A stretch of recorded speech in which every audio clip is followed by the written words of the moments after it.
जानता हूँ कि मुझे अगर इस एरिया का पता है तो उस दिक्कत को, परेशानी को मैं हल कर सकता हूँ।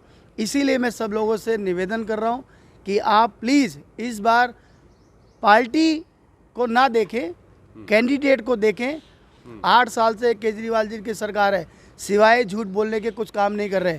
तो देखिए 15 साल दिल्ली के अंदर स्वर्गीय स्थिति हमारी शीला दीक्षित जो मुख्यमंत्री 15 साल रहीं, आज लोग उनको याद करते हैं।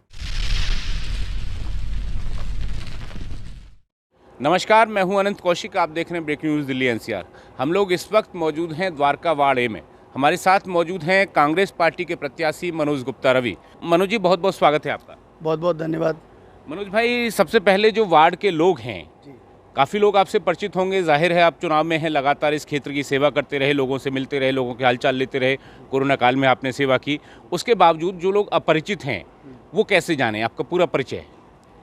देखिए, मैं पिछले 20-22 वर्षों से द्वारका में रहता हूँ और द्वारका में जितने भी सोशल काम होते हैं या जितने भी यहाँ एसोसिएशन हैं, उनके साथ मैं हमेशा जुड़ के रहा हूँ। मनोज गुप्ता का नाम द्वारका के लिए कोई नया नाम नहीं है। लगभग मैंने 25 साल द्वारका में रह के ही बिताए हैं और आज भी मैं द्वारका में अपने परिवार के साथ रहता हूँ। और द्वारका का एक एक सेक्टर, एक एक निवासी जो सोशल फिगर है और जो सोशल फिगर नहीं है, वो भी मुझे जानते हैं। मेरे काम को जब जब ज़रूरत हुई, जब जब मुझे लगा कि समाज के लिए या समाज ने मुझे कहा कि मनोज जी आप ये काम करो, तो वो मैंने करके दिखाया है। इसके लिए मैं इतना कह सकता हूँ कि मेरे बारे में मैं अपने आप नहीं कह सकता, लेकिन आप जनता के पास जाएंगे तो वो आपको बताएंगे कि मनोज गुप्ता ने समाज के लिए जुड़ के क्या क्या काम किए हैं। मनोज जी, कोरोना का जो वक्त गुजरा अभी पीछे 2 साल में, वो बहुत डिफ़िकल्ट था सब लोगों के लिए। बहुत सारा हम लोगों ने खोया, सभी ने कुछ ना कुछ। ऐसे में आप लगातार वहाँ सेवा करते देखेंगे। तमाम जो सेक्टर्स हैं उनमें किस तरह की सेवा की, कैसे लोगों की फॉगिंग वगैरह करवाई? देखिए आनंद भाई, जब कोविड समय आया था मार्च में 22 तारीख को लगभग जब आया था, उस समय में मुझे एक कॉल आया। मैं घर में था, कोविड में सभी अपने घर पे थे। मुझे सबसे पहला कॉल जब आया, उन्होंने ये कहा, ये शायद इस तरह का वक्त था जब बाकी जो द्वारका वार्ड के आज जो नेता हैं, आज जो नेता बनते हैं, आज जो मैदान में हैं, वो लोग वहाँ कहीं दिखाई नहीं दिए। नहीं, मुझे कहीं नहीं दिखाई दिए। मैं वही बता रहा था, मुझे एक कॉल आया और मेरे को लगा कि यार ये समय वाकई में घर से बाहर निकल के लोगों की सेवा करने का है। क्योंकि जब आदमी मुसीबत में होता है, तकलीफ़ में होता है, तभी समाज में जो आदमी बाहर निकल के काम करता है उसी को सामाजिक आदमी कहा जाता है। उस समय मैंने डेली 4 लोगों को, 5 लोगों की टीम बना के पूरे द्वारका में मैंने सैनिटाइज कराया। कोशिश करी मैंने कि पूरे द्वारका में सैनिटाइज हो, और मैंने कराया। ये सभी लोग भली भांति जानते हैं। डेली 4 लोगों को, 5 लोगों की टीम बना के पूरे द्वारका में मैंने सैनिटाइज कराया। कोशिश करी मैंने कि पूरे द्वारका में सैनिटाइज हो, और मैंने कराया। ये सभी लोग भली भांति जानते हैं। जहाँ मुझे सूखे राशन देने की ज़रूरत पड़ी तो हमारी एक टीम है, हम सब साथियों ने मिलकर सूखे राशन को भी हमने दिया।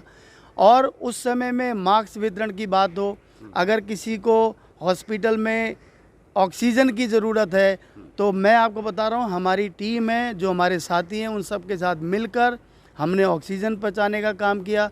कंसंट्रेटर एक मशीन होती है, वो हमने प्रोवाइड कराने की कोशिश करी। मैं सिर्फ ये बात इसलिए कह रहा हूँ कौशिक भाई कि मैं समाज को ये बताना चाहता हूँ कि अगर आप सक्षम हैं, अगर आप किसी को कुछ भी देने के लायक हैं, सक्षम है, ऊपर वाले ने अगर आपको सक्षम बनाया है, तो समाज के अंदर रह के आपको समाज की मदद करनी चाहिए। क्योंकि ये नेक काम है। जब आप कोई अच्छा काम करते हैं, नेक काम करते हैं, तो ऊपर वाला भी आपको देख रहा होता है और उसमें आपको फिर बहुत अच्छा विशेष मिलती है, लोगों का आशीर्वाद मिलता है। तो ये सब करके मैं बहुत सालों से इन चीज़ों में लगा हुआ हूँ, आज भी और पहले भी। अब जैसे द्वारका वार्ड एक की बात अगर हम करें, मैं खाली द्वारका वार्ड एक की बात नहीं कर रहा, मैं सभी जगह की बात कर रहा हूँ। हमें कहा गया कि आप सीवर साफ़ कराइए, हमने वो भी साफ़ कराया। अब लोग सोचते होंगे सीवर मनोज गुप्ता कैसे साफ़ करा सकता है, वो तो दिल्ली जल बोर्ड के अंडर में आता है। और हमारे क्षेत्र के विधायक गुलाब सिंह यादव जी हैं। हमने ये कहा कोई बात नहीं, आप परेशान हैं, आपकी अगर कोई नहीं सुन रहा है, हमने अपने प्रयास से प्राइवेट तरीके से सभी साथियों के साथ मिलकर, मैं नहीं कह रहा मैंने अकेले ने, साथियों के साथ मिलकर टीम बनाकर हमने सीवर भी साफ कराए सेक्टर 3 के अंदर। हमने देखा पार्क की बहुत दयनीय स्थिति है, कचरा पड़ा हुआ है, सराउंडिंग में मकान है, बीमारी फैल रही है, ऊपर से ये कोविड था। हमने कोविड टाइम में और उसके बाद लगभग 8-10 पार्क हमने सेक्टर 3 के साफ कराए अपने प्रयास से। इसमें मैं सिर्फ फिर दोबारा से कह रहा हूँ कि लोगों को समझना पड़ेगा कि अगर आपने ठान लिया है कि मुझे सेवा करनी है तो उसमें कोई बहाना नहीं चलेगा। मनोज जी, द्वारका ए जो वार्ड है वहाँ पे ज़्यादातर लास्ट टाइम भी हम लोगों ने देखा, इस बार भी हम देख रहे हैं, बाहरी प्रत्याशी जो है वो ज़्यादा वहाँ पे होते हैं और लोकल कैंडिडेट के नाम पे आप केवल वहाँ पे मैदान में हैं।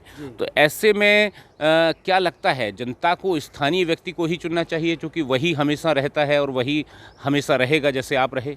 जी, सही सवाल है आपका आनंद भाई। ये लोगों को द्वारका ए वार्ड के जितने भी मेरे भाई हैं, बहन हैं, बुज़ुर्ग हैं, साथी हैं, उनसे मैं एक निवेदन करना चाहूँगा, एक रिक्वेस्ट करना चाहूँगा कि देखिए ये जो चुनाव है कॉरपोरेशन का, एमसीडी का जो चुनाव है, बहुत छोटा चुनाव होता है, ठीक है। इस चुनाव के अंदर आप उसी कैंडिडेट को चुनें जो आसानी से आपके बीच में मिल पाए, आसानी से आपकी बात को समझे, आसानी से आपके काम को करे और आसानी से मैं वहाँ जाऊँ नहीं। सबसे बड़ी बात है, मैं यहाँ बता चुका हूँ कि जब से द्वारका बना है तब से मैं यहाँ रह रहा हूँ। मुझे एक एक सेक्टर का पता है, मुझे एक एक पॉकेट का पता है, डीडीए पॉकेट का पता है, सोसाइटी का पता है, प्लॉट्स का पता है, सेक्टर 3 जे कलेक्टर का पता है। सभी जगह मैं घूमा हूँ, मुझे पता है कि कहाँ क्या तकलीफ़ है। मैं ये जानता हूँ कि मुझे अगर इस एरिया का पता है तो उस दिक्कत को, परेशानी को मैं हल कर सकता हूँ।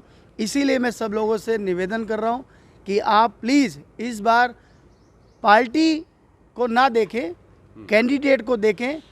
और पार्टी की मैं बात करूं तो देखिए 15 साल दिल्ली के अंदर स्वर्गीय स्थिति हमारी शीला दीक्षित जो मुख्यमंत्री 15 साल रहीं, आज लोग उनको याद करते हैं। दिल्ली के अंदर जो शीला जी ने काम किया, मैं समझता हूं उसको मेंटेन भी नहीं कर पा रही आज की सरकार। 8 साल से केजरीवाल जी की सरकार है, सिवाय झूठ बोलने के कुछ काम नहीं कर रहे। गुलाब सिंह यादव जी यहाँ के एमएलए हैं, दुनिया के मतलब कि जो यहाँ की जनता उनके पास आते भी नहीं है, मिलते भी नहीं है। हाँ, गुजरात में लगे रहते हैं वो लोग। लेकिन मैं चाहता हूँ कि इस बार कैंडिडेट को भी देखें, पार्टी को भी देखें और अच्छे आदमी को चुने। मेरा मानना ये है।